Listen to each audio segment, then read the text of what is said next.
네, 전 세계에 계신 아투TV 시청자 여러분, 이영풍의 뉴스 브리핑 시작하겠습니다. 오전 10시입니다. 네, 오늘 이런 내용으로 여러분께 브리핑하겠습니다. 홍준표 후보, 국민의힘 대선 후보, 예비 후보입니다. 한덕수 권한대행이 출마를 하게 되면 원샷 경선을 하겠다 선언했습니다. 어제 홍준표 후보의 긴급 기자회견이 있었는데 그 이후에 국민의힘 대선 경선 후보 4명 있잖아요.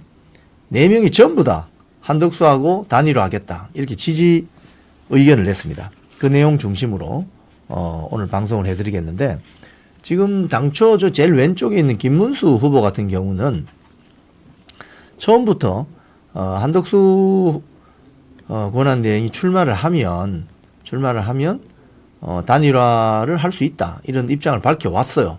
왔는데 나머지 3명은 그동안 거기에 대해서 약간 네거티브한 생각이나 의견을 밝혔습니다. 그런데 어제 홍준표 후보가, 제일 오른쪽에 있는 홍준표 후보가 한덕수 권한대행이 출마를 하게 되면 단일화 할 수 있다 이런 입장을 밝히자마자 어제 그 긴급 기자회견이 11시에 있었는데 12시 한 반쯤 돼서 한동훈 캠프 쪽에서 우리도 그러면 단일화 할 수 있다 이렇게 했고, 안철수 캠프 측은 오후까지는 별다른 의견이 없다가 저녁 늦게서야 이제 우리도 그럼 단일화 할 수 있다 이렇게 입장을 바꿨습니다. 그래서 4명 국민의힘 대선 예비후보 4명 모두 한덕수 권한대행이 무소속 국민후보로 나온다면 단일화 협상을 할 수 있다 이렇게 이야기를 했다고 합니다. 자, 먼저 이거 여러분 정치 관련 유튜브 많이 보시죠? 이 정치판이라고 합시다. 정치판에서 가장 중요한 어떤 덕목이랄까요? 이건 이슈 파이팅입니다. 누가 아젠다를 끌고 다니느냐, 누가 이슈를 개발해내느냐, 누가 이슈를 터뜨려서 국면을 전환하느냐, 이건 중요한 정치인의 덕목이죠. 어제 홍준표 후보는 이걸 보여줬습니다. 사실 김문수 후보는 처음부터 캠프가 설 때부터 한덕수 권한대행이 만약에 출마하면 우리가 뭐 단일화 이야기를 할 수 있다 이렇게 입장을 밝혀왔습니다. 그런데 그게 이슈가 되지 않다가 어제 홍준표 후보가 이 이슈를 건드림으로써 한덕수 대망론, 한덕수 출마가 가시화된 겁니다.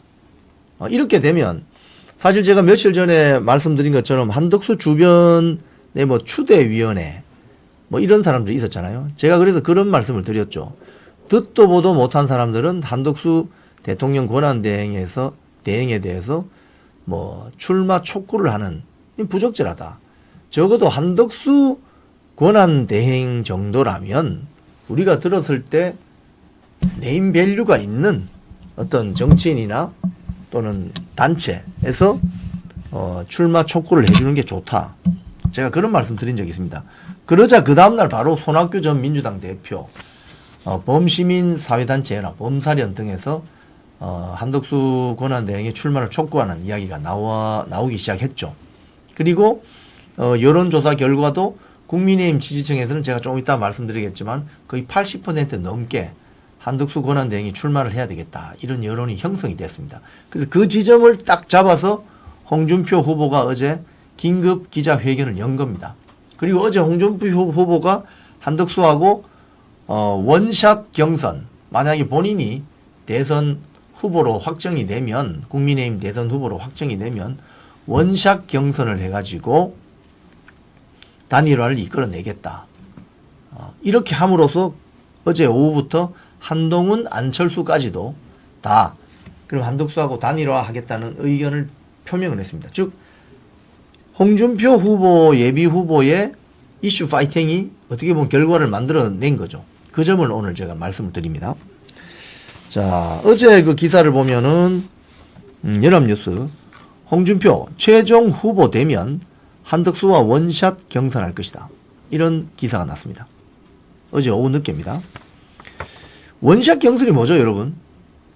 이건 뭐 복잡하게 따지지 않고 가령 국민의힘 대선 후보로 최종 홍준표 후보가 정해진다면 바로 한덕수 이건 이제 대선 예비 후보 국민의힘 대선 후보로 정해지는 거는 5월 3일이잖아요.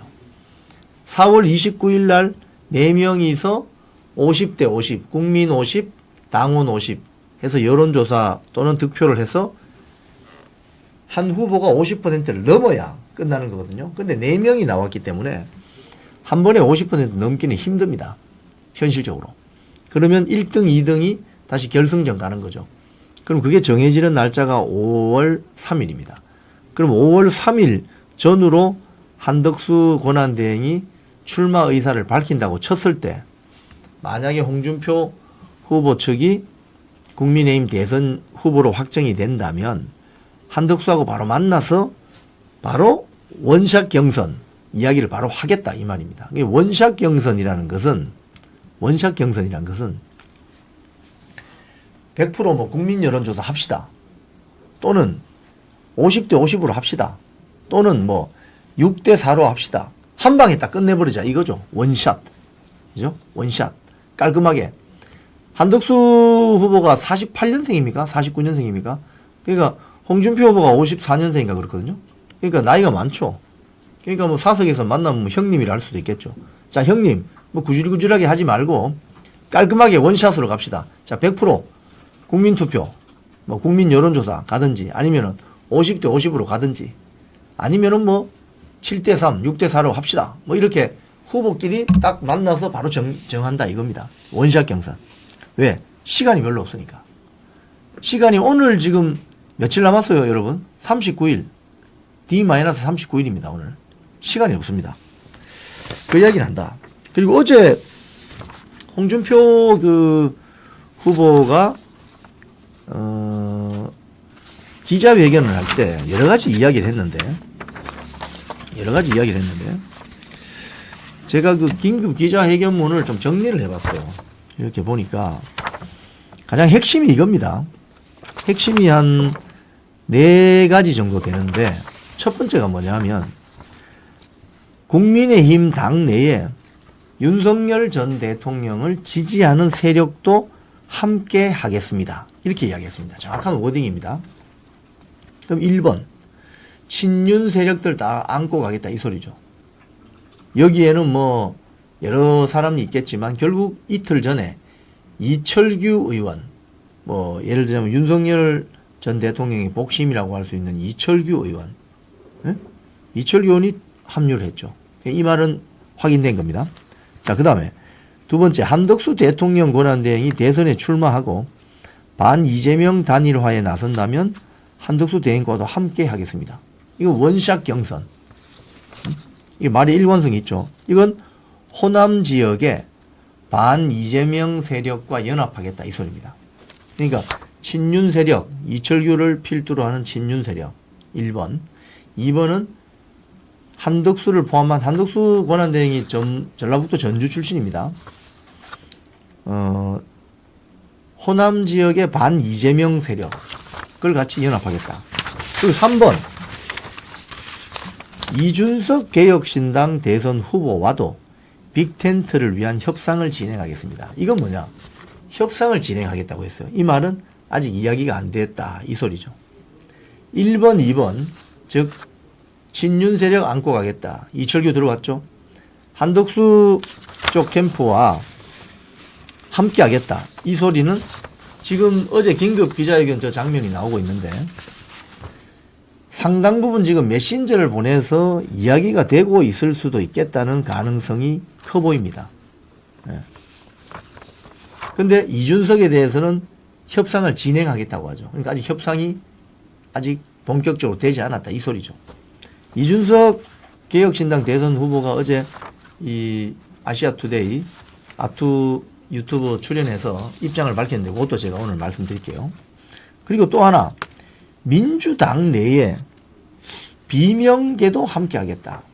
그러니까 민주당 내에 비명계 또는 민주당 출신 비명계 뭐죠? 새로운 미래 민주당 이낙연, 전병헌 이런 세력들이죠. 다 끌어안겠다 이 소리입니다. 자, 그렇게 되면은 한덕수를 끌어안게 되면은 호남 내에 반 이재명 세력을 같이 연대한다는 것이고, 이낙연, 전병헌 등을 끌어안게 되면 민주당 내에 어떤 반 이재명, 가령 뭐 김부겸조차도 끌어안을 수 있다 이 소리죠. 어제 이게 굉장히 중요한 포인트였다. 그리고 여기에 또 중요한 포인트가 기사에 보면, 연합뉴스 기사에 보면 이런 말이 있습니다.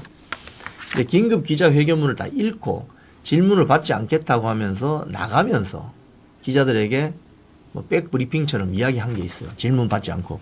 제가 어제 그걸 방송 끝나고 다 봤거든요. 이런 이야기를 합니다. 대통령이 안 되더라도 내 인생이 실패한 게 아니다. 이 나라에서 받은 혜택만큼 마지막으로 한번 봉사해보고자 나왔다. 자, 여러분, 저는 이 말이 굉장히 중요하다고 생각해요. 정치인은 말로 하는 허업입니다. 허업입니다. 말로 하는 허업. 자, 저 말은 무슨 말일까요, 여러분? 대통령이 안 되어도 좋으니 대통령이 안 되더라도 내 인생이 실패한 게 아니다. 대통령이 안 되어도 좋다. 하지만 봉사는 해보고 싶다. 이 소리죠. 그죠? 자, 이 기사 한번 보겠습니다. 중앙일보 기사인데, 작년 12월 19일 기사입니다. 홍준표, 윤석열 대통령에게 책임 총리제 제안했다. 대구시장을 관두고 돕겠다고 했었다. 언제? 작년 8월에. 이 월간 조선과 인터뷰에서 이런 말을 했습니다. 이 기사 내용을 보면 2024년 8월에 윤 대통령한테 전화가 왔다.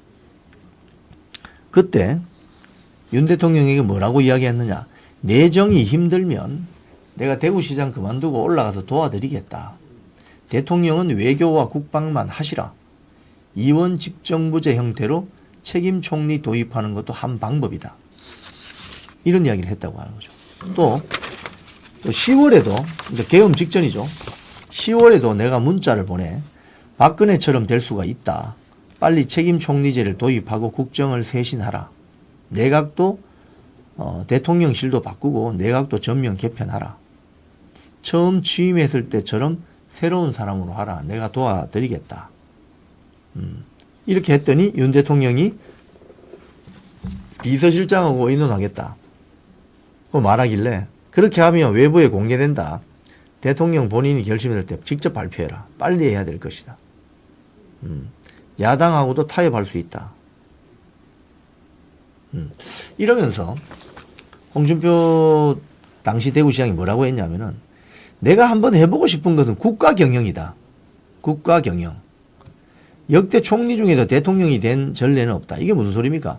만약에 본인이, 윤석열 대통령이 당시 대구시장 홍준표 시장의 제안을 받아들여서 홍준표 대구시장을 책임 총리제로 앉히고, 책임 총리로 앉히고, 윤석열 대통령은 뭐 미국 외국 순방, 뭐 나토 이런 외치에 집중했더라면 홍준표 대구시장은 총리로서 국가 경영에 참여를 하고 대통령 출마 안 한다. 이 소리죠. 이 소리입니다, 여러분. 자, 그러면 지금은 그러면 어떻게 됐냐? 예를 들어서 홍준표 후보가 국민의힘 대선 후보로 결정이 된다. 한덕수 권한대행하고 어떤 협상을 할 수 있겠습니까? 제가 봤을 때는 이런 기사들로 팩트를 가지고 추정을 해보면, 아, 책임 총리제를 하려고 하는구나.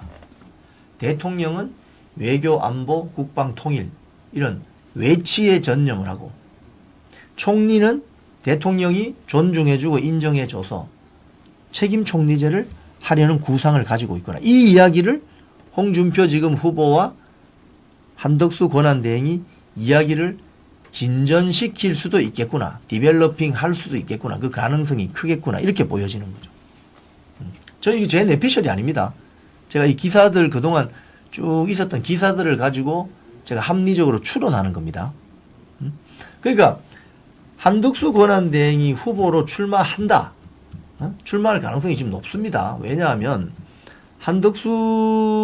저는 개인적으로 며칠 전부터 방송을 그렇게 했습니다. 한덕수 권한대행이 출마하든지 말든지 그건 본인이 직접 밝혀야 된다. 의사를. 그런데 주변에 무슨 추대위원회라고 듣도 보도 못한 소리 네임밸류도 없는 사람들이 나타나면 곤란하다. 왜? 대한민국의 대통령 후보로 출마한다는 사람이 누군가의 추대를 받을 때는 그 추대하는 조직이나 세력, 개인이 나름대로 네임밸류가 있어야 되는 겁니다.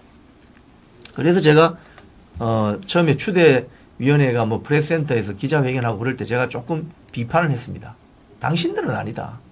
듣도 보도 못한 사람들 왜 갑자기 나타나냐. 그랬더니 이제 주요 정치인들이 스피커들이 이야기하기 시작했죠.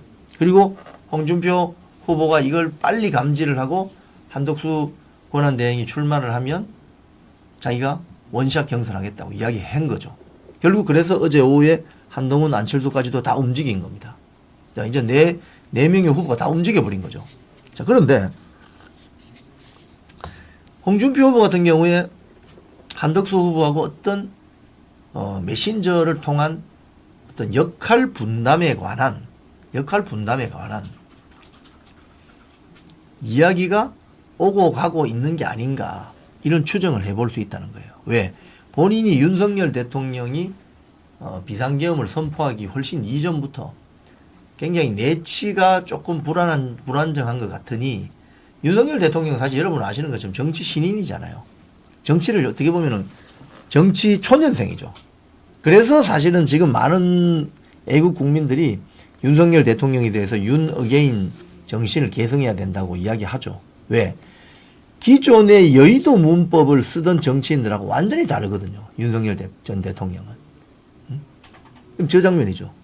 윤석열 대통령과 홍준표 당시 대구시장이 긴밀하게 협의를 해왔다는 것은 이제 공공연한 사실입니다. 그래서 긴밀하게 의견을 주고받고 책임 총리제 이야기까지 했다는 거 아닙니까? 그러면 이게 뭘 말하느냐는 거예요. 이게 뭘 말하느냐. 홍준표 후보가 만약에 한덕수 권한대행과의 어떤 후보 대 후보로서 협의를 할 때, 뭐 협상이라고 하면 너무 좀 냄새나고, 그죠? 정치꾼 냄새나고. 협의를 한다면 뭐겠냐 이거예요. 그 핵심은 이원 집정부제나 책임 총리제를 염두에 둔 외치와 내치를 분리해서 생각하는. 그래서 대통령이 책임 총리를 존중해주는 그런 형태로 갈 가능성이 있어 보인다는 거예요. 지금 생각해보면 윤석열 대통령이 저 홍준표 당시 대구시장이 이야기했던 책임 총리제를 만약에 받았더라면 어떻게 됐을까? 역사라는 게 뭐 가정이라는 게 없지만. 근데 그 내용을 누가 반대했겠습니까? 대통령 본인이 반대했다기보다도 주변에 있는 측근들이 반대했을 거예요. 왜? 자기들하고 결이 다른 홍준표 대구시장 같은 사람이 총리로 들어오면 그 대통령 주변에 있는 측근들이 힘이 빠질 거 아닙니까? 그래서 가정을 해보지만 만약에 윤석열 대통령이 홍준표 당시 대구시장을 책임 총리로 받아들였다면 아마도 역사가 다르게 쓰여지고 있지 않을까. 윤석열 대통령은 지금 여전히 대통령이지 않을까 이런 생각도 해본다는 거죠.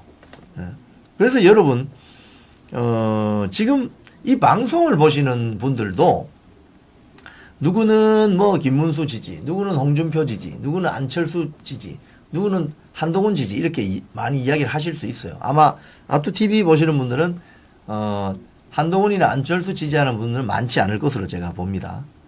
그런데 그 캠프에 매몰이 되면은 전체 소위 말해서 이 게임, 이것도 일종의 게임이잖아요. 게임판이 잘 안 보일 수가 있습니다.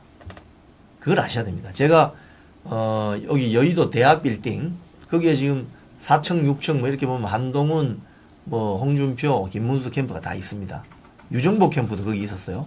이제 방 뺐지만은 그 캠프에 가서 뭐 봉사를 하시거나 이거 다 자기의 어떻게 보면 취향이니까 선호도니까 이걸 여러분 너무 나무라지 마세요. 예를 들어 김문수 캠프 가서 일한다고 해서 그거 나무랄 필요도 없고 홍준표 저기 나오네. 9층이 한동훈이네요. 6층이 김문수, 유정복, 4층이 홍준표. 저 대합 빌딩이 저기 밑에 보면 한자 나오죠. 큰 대자에 강 하자입니다. 큰 강을 역사의 흐름을 움직이는 빌딩이다 해서 저기서 대통령 선거운동 했던 사람들이 대통령 많이 됐습니다. 박근혜 대통령, 김대중 대통령, 이명박 대통령도 저기서 했나? 그럴 겁니다. 저 빌딩이 좀 유명한 빌딩이에요. 여의도에서는. 서여의도에서 딱 센터에 있거든요. 국회에서도 가깝고. 자, 그런데 그 각 캠프를 중심을 두고 이렇게 보시면은 언론 기사나 이런 것들도 그쪽 편향적으로 보이게 되어 있습니다. 근데 약간 장기판에 훈수 뜨는 사람처럼 약간 떨어져서 보게 되면 이게 보여요. 근데 어제 정치권의 가장 톱 뉴스는 바로 홍준표 후보의 원샷 경선입니다. 이게 지금 경선판을 확 바꾸고 있어요. 사실은. 왜냐하면 그동안은 잘 생각해 보세요. 일주일 전만 생각해 보세요. 일주일. 한 10일 전. 김문수 후보가 이준석하고 같이 할 수 있다 이래가지고 전통적인 김문수 후보자들로부터 굉장히 비판을 많이 받았거든요. 근데 한 10일 지나고 나서 이 이준석이 문제가 아니라 이제 한덕수하고 단일화를 해가지고 빅텐트를 쳐야 된다는 게 지금 이번 국민의힘 경선의 거대 담론이 돼버렸습니다. 바로 이런 게 이슈 파이팅이거든요. 이제 오늘이 금요일이니까 내일 토요일, 일요일, 월요일, 화요일 되면 여론조사를 하죠. 이 여론조사가 이번에 이 한덕수 권한대행과의 어떤 후보로 나설 경우 단일화 협의 이게 여론조사에 반영될 거예요. 분명히. 그래서 흥미진진한 겁니다, 여러분. 저는 개인적으로 탄핵 찬성한 후보에 대해서는 저는 정말 1도 털끝만큼도 지지할 의사가 없습니다. 하지만 탄핵을 반대하는 분들은 어느 분이 되든지 그분이 최종 후보가 된다면 제가 적극적으로 지지할 생각이 있습니다. 지난 탄핵 국면에서 한동훈, 안철수는 탄핵 찬성했습니다. 심지어 들어가서 찍었습니다. 안철수는. 당론을 거부하고. 또 한동훈은 탄핵을 선동했습니다. 그렇지 않습니까? 하지만 김문수, 홍준표 후보는 비상계엄에 대해서는 이견이 있었지만 탄핵 자체에는 반대를 했거든요. 이건 팩트입니다. 그렇기 때문에 여러분들이 약간 객관적으로 한번 지켜보시면 이 국민의힘 경선 이제 중후반부가 아주 흥미진진하게 진행될 수 있다. 자, 그걸 볼 수 있고요. 오늘 조선일보 조간신문에 보니까 한동훈, 홍준표, 한대행과 단일화, 안철수도 찬성 이런 기사가 떴습니다. 이게 사실 어제 저녁, 이른 저녁까지는 안철수가 반대했었거든요. 이 기사 내용이 보면 그래픽이 있습니다. 후보별 입장. 여기 보면 김문수 후보는 처음부터 한덕수든 뭐 김덕수든 다 열려있다 이렇게 이야기를 했었어요. 근데 이게 처음에는 이슈가 잘 안 됐습니다. 왜? 김문수 후보 혼자 이야기했으니까. 근데 어제 홍준표 후보가 오전 11시에 긴급 기자회견을 열어가지고 반 이재명 단일화에 나선다면 한덕수와 함께 할 것. 이렇게 선언해버리니까 오후에 한동훈, 안철수가 훅 따라와버린 거예요. 이게 바로 이슈 파이팅입니다, 여러분. 이게 이슈 파이팅입니다.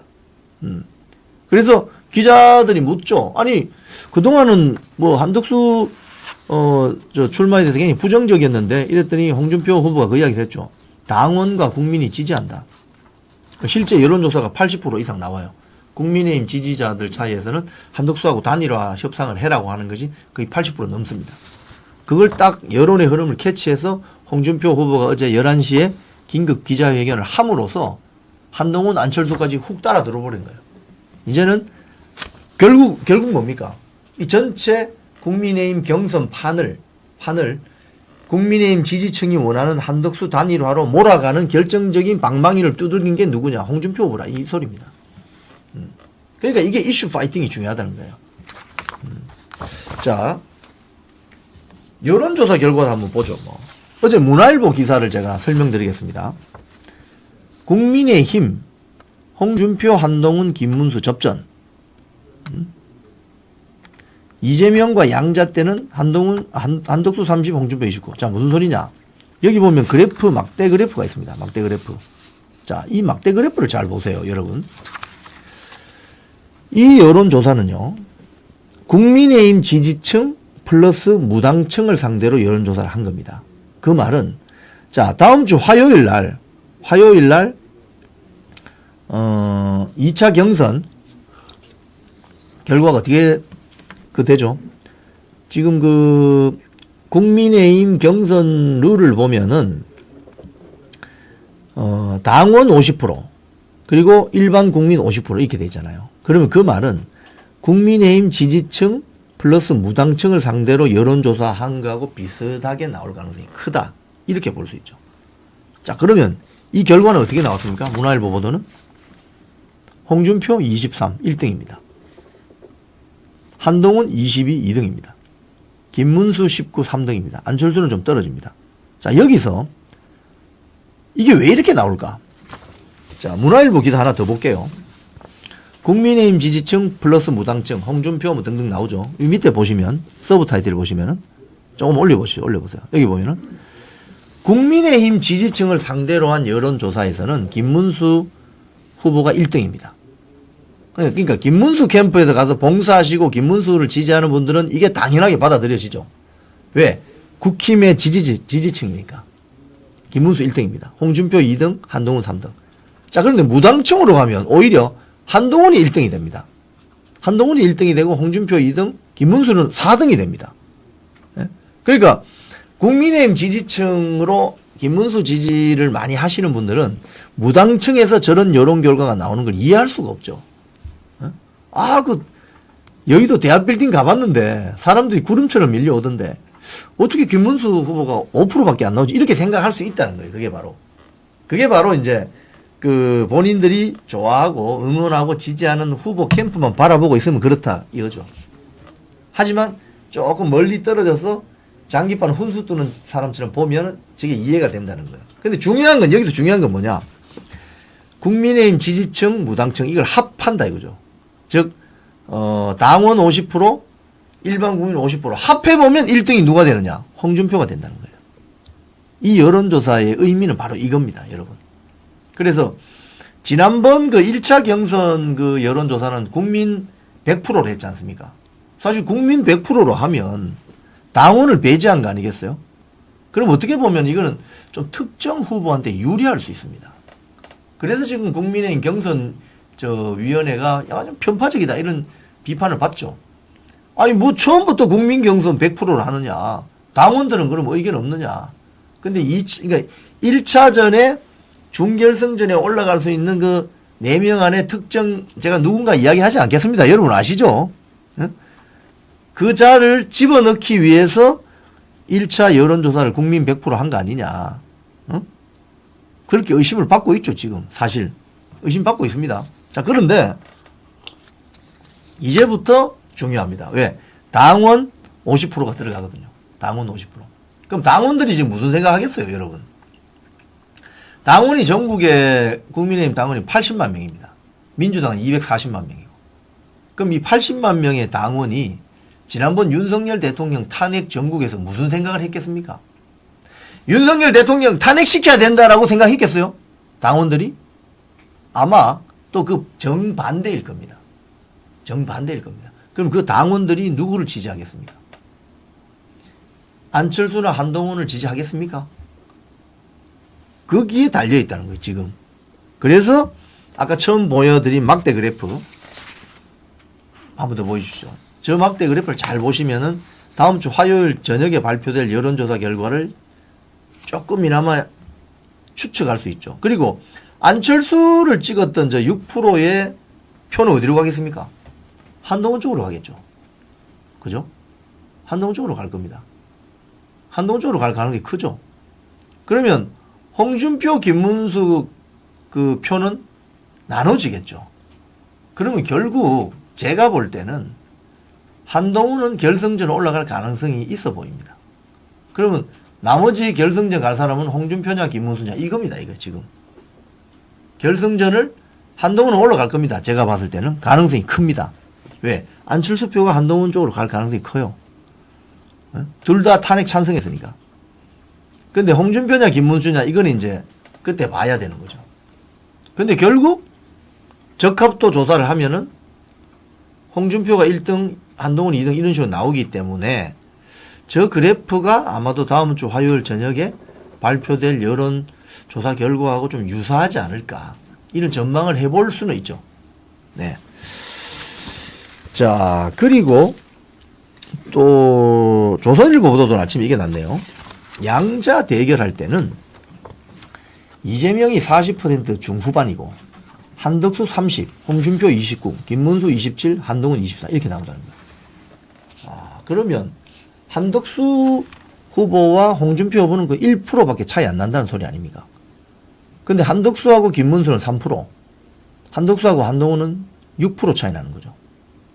자, 그러면 국민의힘 지지층이 전략적으로 판단했을 때, 이 방송을 보시는 여러분들께 제가 참 이 부탁의 말씀을 드리면, 선거는 전략적으로 선택하는 겁니다. 내가 저 사람 좀 기분이 안 좋아. 저 사람은 보고 있으면 왠지 기분이 좋아. 그렇게 해서 초이스하면 안 됩니다. 저 사람은 이재명하고 붙었을 때 맞수가 되겠다. 전략적으로 저 사람이 내 개인적으로 조금 별로 기분이 안 좋지만 저 사람을 전략적으로 밀어야만이 윤석열 대통령의 명예 회복을 시킬 수 있는 후보로 당선을 시킬 수 있겠다. 이렇게 전략적으로 생각하셔야 돼요.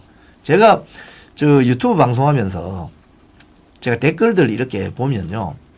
참 우리 자유우파, 애국우파 국민들이 마음이 참 여리시다. 이런 걸 제가 느껴요. 굉장히 마음이 여리시고 또 애국심이 투철합니다. 그런데 한 번씩 보면은 내가 저 사람 뭔가 좀 싫어. 이러면은 이 전체적인 전략이나 전술과는 상관없이 계속 비토를 넣는 그런 분들이 계셔요. 제가 그거 보면 참 딱합니다. 여러분 좌파들을 보십시오. 이재명이 좋아서 밀겠습니까? 여러분 좌파들도 생각이 있어요. 다. 재판을 지금 몇 개나 받습니까? 범죄 혐의가 몇 개입니까? 근데 왜 좌파들이 저렇게 밀죠? 자, 호남 지역에 이재명 지지율이 높죠. 그럼 우리가 이렇게 생각해 볼 수 있습니다.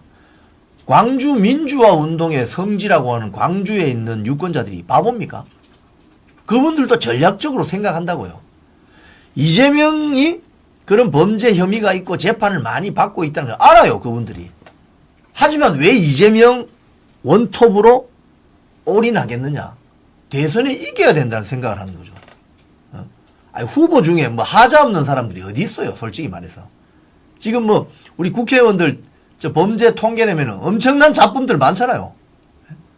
하자 없는 사람이 없습니다. 하자가 있지만 저 사람을 밀어야만 좌파들이 집권할 수 있다고 생각하고 미는 거예요. 그래서 지금 민주당 전당대회 이루어지고 있잖아요. 이재명이 뭐 영남 지역에 무슨 뭐 연고가 솔직히 있습니까? 안동에 살다가 뭐 어릴 때 출향해버린 건데 영남 지역에 가서 90% 가까이 표를 끌어모으고 있잖아요. 영남 지역 출신인 김경수는 진주에서 고등학교 나왔습니다. 경남 도지사 했습니다. 뭐 김동연 마찬가지지만 김동연 뭐 수도권 출신이지만 그런데 왜 민주당 당원들이 저렇게 이재명을 밀까? 다 전략 전술적으로 생각한다는 거예요. 그래서 자유우파 진영의 유권자들도 좀 전략과 전술적으로 판단하셔야 돼요. 이제는. 아, 저 사람 마음에 들어. 저 사람 뭐 거짓말 많이 한 것 같아. 그동안 저 사람 뭔가 좀 양심불량이야. 이런 게 중요한 게 아닙니다, 여러분. 소위 말해 전쟁으로 비유하자면 대선 전쟁에 나갔을 때 상대방 청코나 민주당이 파란색이잖아요. 청코나 이재명 선수 이 청색 글러 끼고 나오는데 여기는 홍코나 빨간 팬츠 입고 빨간 장갑 끼고 나가는데 누가 보내면 이재명을 꺾을 수 있느냐. 이 전략과 전술을 생각해야 된다는 거예요. 그러면 답이 나온다는 거예요. 개인적인 호불호가 중요한 게 아닙니다, 여러분. 개인적인 호불호는 소위 말해서 KBS 뮤직뱅크나 가요 무대 열린 음악회에 나오는 그 연예인들 따라다니는 팬덤이죠, 팬덤. 그건 전략과 전술이 아니잖아요. 개인적인 호불호. 지금은 어떻게 하면 이재명 민주당을 꺾을 수 있느냐. 이 전략과 전술에 집중해야 된다. 가령 내가 개인적으로는 안철수가 좋은데 전략과 전술을 봤을 때는 안철수는 나가면 질 것 같다. 그러면 예를 들자면 김문수나 홍준표를 지지해야 되겠다. 또 개인적으로 내가 홍준표 성향이 좋은데 전략과 전술상 김문수를 내보내면 한덕수하고 잘 협의해서 이길 것 같다. 이러면 김문수를 지지하는 거고. 그런 식으로 전략과 전술을 해야 된다. 이겁니다. 그 말씀을 드립니다. 개인적인 호불호가 다 있죠. 솔직히. 사람들이 만나보면 지금 방금 사진에 영상에 떠 있는 저 네 분들. 가령 제가 장점만 이야기해 볼까요? 이 네 분의 장점. 김문수 후보. 뭔가 맑아 보이잖아, 이 사람은. 그러고 보니까 뭐 봉천동에 집 한 채밖에 없어. 그것도 국민주택으로. 아마도 저분이 대통령 하면은 뭐가 맑기 때문에 부정부패 이런 건 없을 것 같아. 그렇죠? 빈손으로 들어갔다가 빈손으로 나올 것 같아. 그런 느낌이 들죠. 안철수 저 사람은 본인이 말한 것처럼 이과 출신이잖아요. 문과 출신이 아닙니다. 안철수 장점은 뭔가 과학기술 이쪽으로 잘할 것 같은데 이런 생각이 들죠. 그럼 한동훈 장점은 뭡니까? 생물학 쪽으로 젊다. 그거 아니에요? 지금 네 분 중에 장점이 그거 아니에요? 한동훈의 장점이 뭡니까 여러분? 생물학 쪽으로 젊다. 50대 초반이다. 그거 말고 뭐 있습니까 장점이? 대통령 배신했죠. 당을 그냥 막 흔들어 놨죠. 홍준표 후보의 장점 뭡니까? 정치 오래 하셨다. 30년 경력이다. 본인이 어제 이야기하던데요. 선출직으로만 8번 됐다. 그래서 자기는 봉사하려고 한다. 뭐 이런 장점들이 있답니다. 단점 이야기하면 끝이 없겠습니다만은 그런 장점들이 있기 때문에 이건 이재명 민주당을 꺾으려면 어떤 장점을 가지고 있는 사람을 밀어야 되느냐. 이게 전략적인 선택이라 이겁니다. 자, 문화일보 어제 그 여론조사 결과 국민의힘 지지층 83%가 한덕수와 대선 후보 단일화해라. 이런 여론입니다. 이 여론이 이게 이제 석간신문 보도인데 뭐 홍준표 후보가 어제 이거 치고 나온 거죠. 그래서 어제 홍준표 후보가 이거 한덕수 단일화 치고 나온 것은 어떻게 보면 굉장히 아젠다를 자기가 선점한 거다. 이렇게 볼 수 있어요. 또 퍼블릭 기사 한번 볼게요. 한덕수 29일에서 5월 3일 출마 결단할 것 같다. 국힘 내부에서 나오는 이야기입니다. 그러니까 제가 일주일 사이에 봤더니 한덕수 권한대행이 동선이 어떻게 돼 있느냐. 이 기사에도 나옵니다만은 평택 미군기지 한미연합사령부 방문. 거의 국가 원수급이죠. 한미사령부를 왜 갑자기 가지? 권한대행이. 지금 뭐 안보 위기 상황도 아닌데. 그죠? 한미동맹을 이야기한 거죠. 한미동맹. 한덕수 권한대행은 미국파잖아요. 미국파. 친미파입니다. 친미파. 그 다음 어제 오전 국회에서 12조 2천억 원 규모 추가 경정 예산안 좀 편성 협조 부탁. 이거 뭡니까? 야당에 대해서 민주당 너 나라 경제 좀 생각해라. 12조 2천억 빨리 이거 좀 찬성해달라. 들이댄 거죠. 또 오늘 아침에 지금 일제히 보도되고 있지만 지금 그 최상목 경제부총리가 미국 가가지고 2+2 통상 앤드 재무 협의를 하고 있습니다. 오늘 아침 보도를 보면은 7월 패키지 이야기가 나와요. 무슨 소리냐? 7월 달에 일괄적으로 타결하자. 지금 미국이 우리 한국에 대해서는 25% 관세를 때렸어요. 25%. 그럼 현대자동차 1억짜리가 어떻게 된다는 소리입니까? 미국 가면은. 갑자기. 1억 2,500만 원 된다는 소리죠. 그럼 가격 경쟁력이 확 떨어지는 거죠. 그럼 25%를 더 줄이는 방향으로 하는데 여기에 뭐 국방비 뭐 이야기도 나왔는데 이건 일단 좀 제외하자. 대신 7월 달에 우리가 합의를 보자. 7월 패키지 시간 벌었죠. 지금 일단 최상목 경제부총리가 협상을 잘한 것 같습니다. 중국요. 120%입니다. 120%. 120% 받아버리면 어떻게 되느냐. 1억짜리 차 만들면 미국 가면 그게 얼마나 된다는 소리? 2억 2천. 장사 못하는 거죠. 공장 문 다 닫아야 되는 겁니다. 그래서 지금 중국에서 생산되는 물건들이 동남아에 있는 베트남, 뭐 태국, 라오스, 캄보디아로 막 간다는 거 아닙니까? 전부 주문 취소해버리고. 지금 중국 샹하이 항에 미국으로 가는 컨테이너 선박들이 텅텅 비었다는 거 아닙니까? 그러면 중국이 어떻게 되는 겁니까? 제조업이 몰락할 가능성이 크죠. 그러면 시진핑 체제도 엄청난 위기가 온다 이거예요. 아마도 몇 달 안에 옵니다. 저거 분명히. 그러니까 미국의 관세 전쟁이 이렇게 벌어지는 것도 어떻게 보면 이게 또 한덕수 권한대행의 시대적인 운이에요. 운. 대미 통상주의자인 한덕수 권한대행이 이런 트럼프 대통령 행정부에서 트럼프 행정부에서 대통령 후보로 거론된다는 것은 이게 시대적인 운이죠. 트럼프 아니었으면은 한덕수 권한대행이 뭐 이슈가 되겠습니까? 그러니까 역시 대통령은 하늘이 내는 거다 이렇게 보여집니다. 자, 홍준표 각 후보들 좀 이야기 좀 할게요. 홍준표 어제 민주당이 명태균 의혹으로 고발했습니다. 왜 고발했느냐? 돈 받았다 이 소리죠. 돈 줬다 이 소리죠. 근데 명태균이 뭐라고 했느냐? 홍준표한테 돈 받는 일이 없다.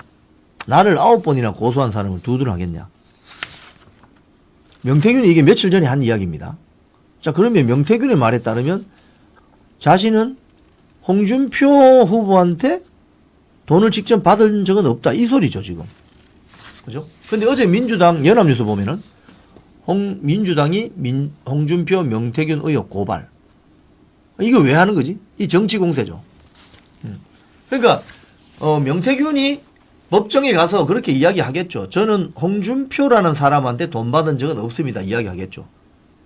근데 민주당은 왜 홍준표 후보를 고발하죠? 정치 공세죠. 뭔가 좀 될 것 같은가? 그래서 홍준표 캠프에서 허위 사실 유포로 막 고발해버렸습니다. 어제 김문수 한동훈 후보가 토론회가 있었습니다. 오늘은 홍준표 한동훈 토론회가 있습니다. 오후 1시부터 채널A에서.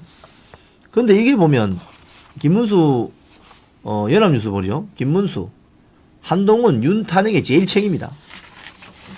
김문수 후보가 한동훈에게 어떻게 이야기했느냐, 이렇게 이야기했습니다. 이 기사 내용이 보면 눈에 넣어도 아프지 않은 후배를 법무부 장관도 시켜주고 정치를 한 번도 안 해본 사람을 비상대책위원장도 시켜주고 했는데 대통령을 탄핵해버렸다. 이게 뭔 소리예요? 배신자다 이 소리죠. 근데 한동훈이 여기서 뭐라고 했느냐, 밑에 보면 아부하고 아첨하지 않고 문제점들을 적극적으로 바로 잡으려고 노력했다. 그걸 배신이라고 부르나 아버지가 불법 계엄을 해도 저는 막았을 것이다. 이렇게 이야기했죠. 아주 난타전이 벌어졌습니다. 그런데 제가 이 기사를 몇 개 보여드릴게요. 작년 12월 4일 기사입니다. 국회 본회의장에서 만난 한동훈, 이재명 악수 장면 포착. 이거 뭐예요 이게? 뺏지도 않던 한동훈이 어떻게 국회 본회의장에 들어갑니까? 들어가서 이재명하고 악수하는 장면. 12월 4일이 무슨 날이었죠 여러분? 윤석열 대통령을 탄핵 소추한다는 소추안이 통과된 날입니다. 그걸 성공시키고 나서 뭐가 좋다고 저 가서 이재명하고 악수하는, 저런 게 바로 배신자 행태 아닙니까? 또 뉴시스 보도 보세요. 최민희가 뭐라고 했느냐. 최근 4월 21일 날 한동훈 계엄 막았다는 주장에 최민희 구해졌더니 배엄망덕. 여기에 보면 최민희가 한 말이 나옵니다. 본회의장 입장시켜줘 구해줬더니 어디다 대고 어그로를 부리나, 이런 이야기 했습니다. 그러니까 본회의장, 저 밑에 사진 보세요. 본회의장 들어가서 이재명하고 악수했던 저 사진, 즉 저기에 넣어준 게 배지 달지 않으면 본회의장 못 들어갑니다 여러분. 본회의장에는 국회의원만 들어갈 수 있습니다. 한동훈은 국회의원도 안 돼 어떻게 들어갔냐. 최민희가 주소 내줘서 들어갔다 이 소리죠. 저런 게 배신자 행태 아니에요? 자, 그리고 매일신문에 오늘 단독 기사가 하나 났는데 국민의힘 한동훈 명의 당원 게시판 사태 덮었다. 이게 뭐지? 이거 당 게시판 사태가 아주 심각했었잖아요. 특정인 이름으로 윤석열 대통령을 계속 비방했던 그런 사태가 있어가지고 당원들이 이거 뭐 진상조사하라고 난리가 났었지 않습니까? 그 국민의힘 여의도 당사 앞에서 집회가 벌어지고 난리가 났었습니다. 그런데 이걸 덮었다는 거예요. 누가? 신의진 전 국민의힘 중앙윤리위원장. 그 밑에 사진이 있습니다. 신의진, 의사 출신이죠. 이 사람이 덮었다는 거예요. 응? 셀프 사면했다. 응? 신의진은 참고로 한동훈 당시 당대표가 이 자리를 준 거죠. 그러니까 이런 식으로 당을 말이지. 당이 공당이 되어야 될 당을 그냥 사당처럼 개인 당처럼 사유화했던 거 아니냐 이거예요. 이런 사람이 어떻게 대통령 후보로 나오냐 이 말입니다. 지금. 그것도 국민의힘으로. 자, 어제 아시아투데이 방문한 이준석 개혁신당 대표가 어제 이런 이야기 했습니다. 여기 와서. 대권주자 릴레이 인터뷰. 아시아투데이. 범보수 단일화 참여하지 않겠다. 어제 중요한 말을 딱 두 마디 했습니다. 이게 기사 내용에 보면 범보수 진영과의 단일화는 없다. 쐐기를 박았다. 이게 하나 있고 쭉 밑에 보면 한동훈 비판하는 게 있습니다. 한동훈은 검사로서 이명박 박근혜 잡아넣기, 이재명 체포 동의안 실패, 총선 대패, 탄핵된 정당 대표 등 이력이 화려하다. 이런 사람에게 또 속고 싶은지 묻고 싶다. 이 말은 무슨 소리입니까? 예를 들자면 홍준표 그 후보의 말에 따르면 이준석 개혁신당도 단일화 협상을 진행하겠다고 했죠. 그러면 국민의힘 플랫폼이 개혁신당 플랫폼보다는 좀 규모가 크지 않습니까? 큰 집이죠, 큰 집. 작은 집에서 협상할 때 큰 집에 대해서 어떻게 이야기하겠습니까? 처음부터 협상합시다 이렇게 안 하죠. 우리 협상 안 할 겁니다. 이렇게 하면 어떻게 되는 거예요? 벼랑 끝 전술이라고, 영어로 브링크맨십이라고 합니다. 자기 몸값을 이렇게 올리죠. 그리고 시간이 다 되었을 때 협상할 수 있다는 사인을 주죠. 근데 사인을 이미 줬습니다. 왜? 한동훈을 비판하잖아요. 이준석은 한동훈에 대해서 굉장히 비판적입니다. 왜냐? 한동훈은 50대 초반, 이준석은 지금 40대 초반입니까? 어떻게 보면 생물학적으로 젊은 사람들끼리이기 때문에 미래의 경쟁 대상입니다. 그러니까 이준석의 입장에서는 한동훈을 제껴야 되는 그런 현실적인 문제가 있겠죠. 앞으로 본인이 대통령 나가고 싶으면. 그래서 한동훈에 대해서 비판적입니다. 즉 홍준표 후보나 김문수 후보나 누가 국민의힘 대선 후보가 된다면 결국 마지막 가면 이준석의 개혁신당도 끌어들어올 가능성이 큽니다. 저는 그렇게 봅니다. 왜? 선거에 이겨야 되니까. 한 표라도 더 가져야 되는 거 아니겠습니까? 자, 그런 어제 인터뷰가 있었고요. 어제 아시아투데이도 보도가 있습니다. 정광훈 목사가 자유통일당 대표로 대선 출마를 선언했습니다. 출사표의 그 이유는 이겁니다. 기존 정치인들에게 불만이 가득 찼다. 그래서 25개 공약을 발표했는데 미국식 상하원 제로, 상원에 100명, 하원에 200명. 미국은 여러분 상원 의원은 6년, 하원 의원은 2년입니다. 2년. 그러니까 하원 의원은 2년마다 바뀌는데 그래서 굉장히 조금 거칠거나 급진적인 의원들이 있어요. 특히 민주당에. 근데 상원은 임기가 6년이기 때문에 하원 의원 하다가 정치 경력이 쌓아서 상원이 됩니다. 상원에서는 외교, 국방, 통일, 안보 이런 것들이 논의가 돼요.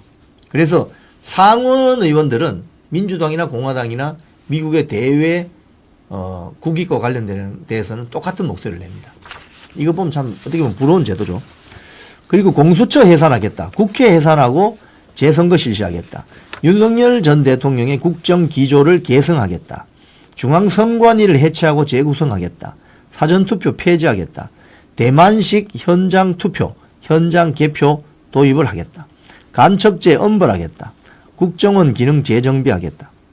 반국가 세력 척결하겠다. 이런 식으로 공약을 내놨습니다. 저는 방송에서 여러 번 말씀드렸지만 자유통일당은 좌파 정당 아닙니다, 여러분. 고영주 변호사가 있는 자유민주당 좌파 정당 아닙니다. 조원진의 우리공화당 좌파 정당 아닙니다. 강경 우파 정당이죠. 자, 그럼 국민의힘은 좌파 정당이냐? 좌파 정당 아니죠. 우리나라의 좌파 정당은 민주당, 진보당, 급진 좌파죠, 진보당은. 왜? 경기 동부연합, 김일성 주체사당 믿는 사람들 상당 부분 있다고 보여지죠. 그런 것 때문에 정당이 해산됐던 통진당의 후신들이 다 모여 있잖아요. 자, 그래서 국민의힘이 앞으로 할 일은 자유통일당이나 자유민주당이나 우리공화당이나 이런 소위 말해서 4촌, 6촌, 8촌 정당과 전략적 제휴, 스트래티직 얼라이언스를 잘 해야 된다는 겁니다. 그래야 표가 늘어납니다. 어줍잖은 중도 확장 이런 소리 하지 말고 자기들 4촌, 6촌, 8촌부터 잘 지키라 이 말입니다. 그게 기본이죠. 그게 기본. 그게 기본이자 그게 시작입니다. 이건 안 하고 자기 4촌, 6촌, 8촌은 제대로 챙기지도 않고 이름도 절도 모르는 남한테 가서 우리 잘 지냅시다 이러면 그 사람들이 경계하죠. 그 표가 되겠습니까? 제가 그 이야기를 드립니다. 그래서 제가 오늘 정광훈 목사님의 이 대선 출마 소식도 전해드리는 겁니다. 만나야 됩니다. 나중에는. 자, 그런데 이 정치철이 되면 이제 철새들도 설치죠. 여기 보세요. 중앙일보 보도 보면은 보수 권오을 이재명 캠프 합류. 이재명 측근들이 가서 이 연합뉴스 괜찮아요. 예. 뭐 찾아서 설득했다. 아니 이 권오을이라는 사람이 누구냐? 밑에 사진이 나옵니다.